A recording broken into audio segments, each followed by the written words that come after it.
पहला क्वेश्चन देखिए, 1900 रुपये को 4 लड़कों, 5 लड़कियों और 6 महिलाओं में इस प्रकार बांटा जाता है कि एक लड़का, एक लड़की और एक महिला का हिस्सा 9:8:4 के अनुपात में है।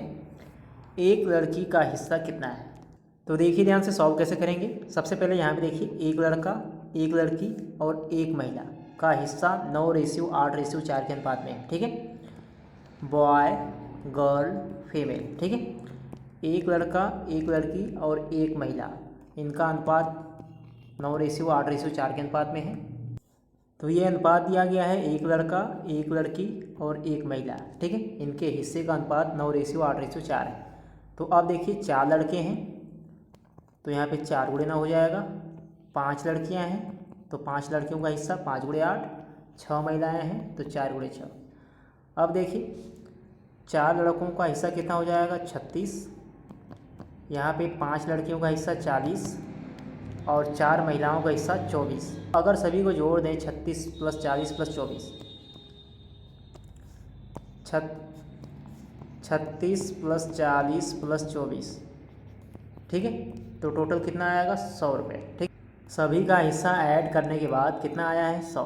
ठीक है, 100 आ गया है। अब इस 100 का मान किसके बराबर होगा, 1900 के, क्योंकि 1900 रुपये को बांटा गया है 4 लड़कों, 5 लड़कियां और 6 महिलाओं, यानी 100 का मान 1900 के बराबर।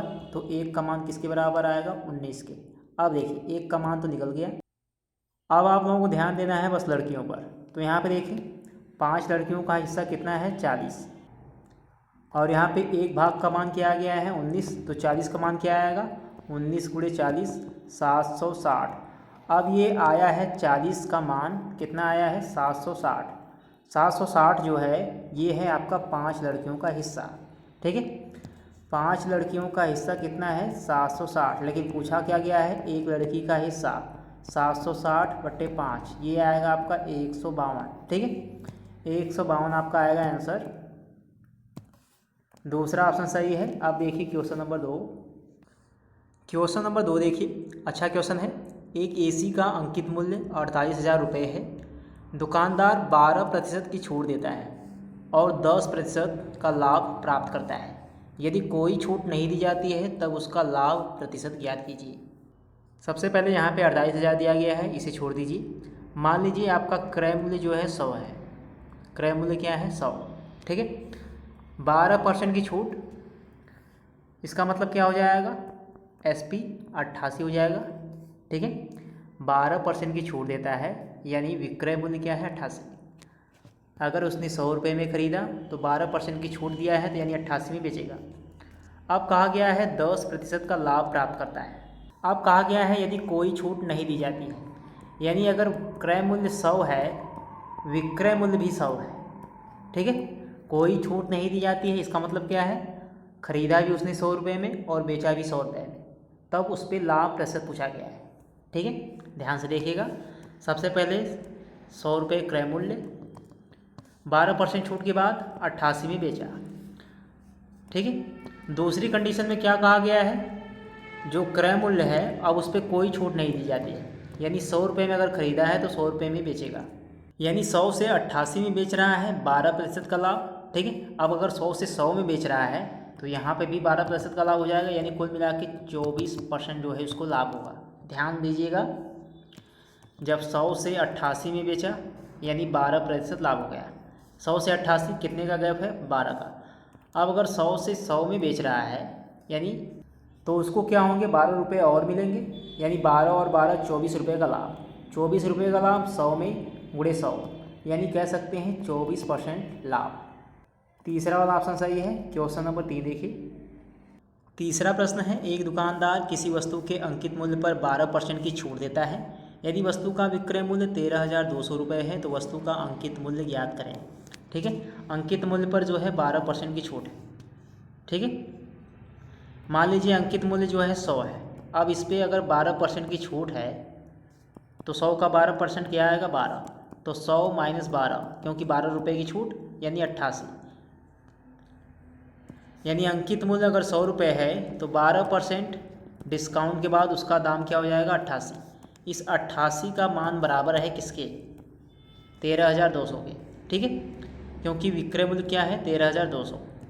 तो 88 बराबर 13,200 काट देंगे। 1 बराबर आएगा आपका 150, यानी 100 का मान क्या आएगा आपका 15,000। ठीक है, तो अंकित मूल्य आपका क्या आएगा 15,000 रुपये। चौथा प्रश्न देखिए, क्वेश्चन नंबर 4, उस बेलन का कुल पृष्ठीय क्षेत्रफल ज्ञात कीजिए जिसकी त्रिज्या 7 सेंटीमीटर और वक्र पृष्ठीय क्षेत्रफल 3,520 सेंटीमीटर स्क्वायर। ठीक है, पाई का मान भी दिया गया है। आपको पूछा गया है कुल पृष्ठीय क्षेत्रफल। कुल पृष्ठीय क्षेत्रफल क्या होता है 2πr h+r, इसका मान आप लोगों को निकालना है। तो देखिए आपको दिया क्या क्या गया है, त्रिज्या दी गई है 7 सेंटीमीटर, वक्र पृष्ठीय क्षेत्रफल यानी इसका मतलब है 2πrh, इसका मान दिया गया है 3,520। ठीक है, 2πrh 3,520। ठीक है, तो यहाँ से ये हो जाएगा 2 गुणे 22/7 गुणे 7 गुणे h बराबर 3,520। h का मान निकालेंगे तो ये आपका आ जाएगा 80 सेंटीमीटर। h का मान निकल गया। अब अगर h का मान निकल गया तो यहाँ पे रख देंगे, कुल पृष्ठीय क्षेत्रफल जो है निकल जाएगा 2πr h+r। ठीक है, 2 गुणे 22/7 गुणे 7 80 + 7। ठीक है, ये आ जाएगा 3,828 सेंटीमीटर स्क्वायर। दूसरा वाला ऑप्शन सही है। पांचवा प्रश्न देखिए, पांचवा प्रश्न है, x ने कुल 60 रुपये में 1 दर्जन पेंसिल, 200 रुपये में 20 पेन खरीदे। x द्वारा खरीदी गई स्टेशनरी का कुल औसत मूल्य ज्ञात कीजिए। ठीक है, कुल औसत मूल्य पूछा गया है, यानी वस्तुओं का कुल मूल्य बटे वस्तुओं की कुल संख्या।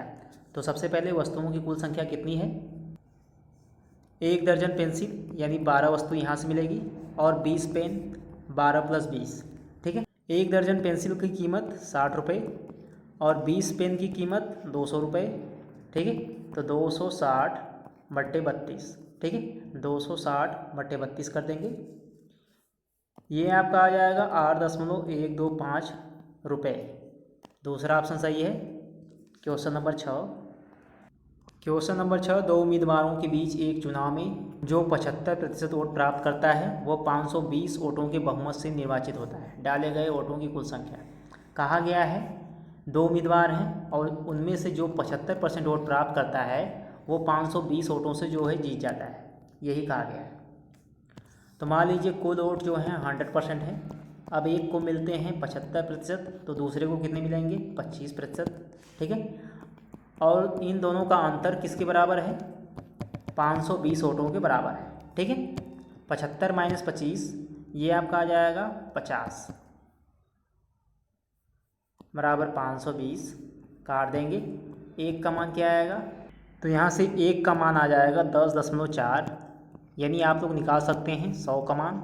ठीक है, तो 100 का मान क्या हो जाएगा 10.4 गुणे 100 यानी 1040। 100 का मान निकल गया, यानी कुल वोटों की संख्या क्या आ गई आपकी 1040। ठीक है, आपने माना था कुल वोट कितने हैं 100%। तो ये थे 6 प्रश्न जो कि आपके SSC GD 2024 में पूछे जा चुके हैं। अगर आप लोगों को वीडियो पसंद आई तो वीडियो को लाइक करिएगा और चैनल को ज़रूर से सब्सक्राइब करिएगा।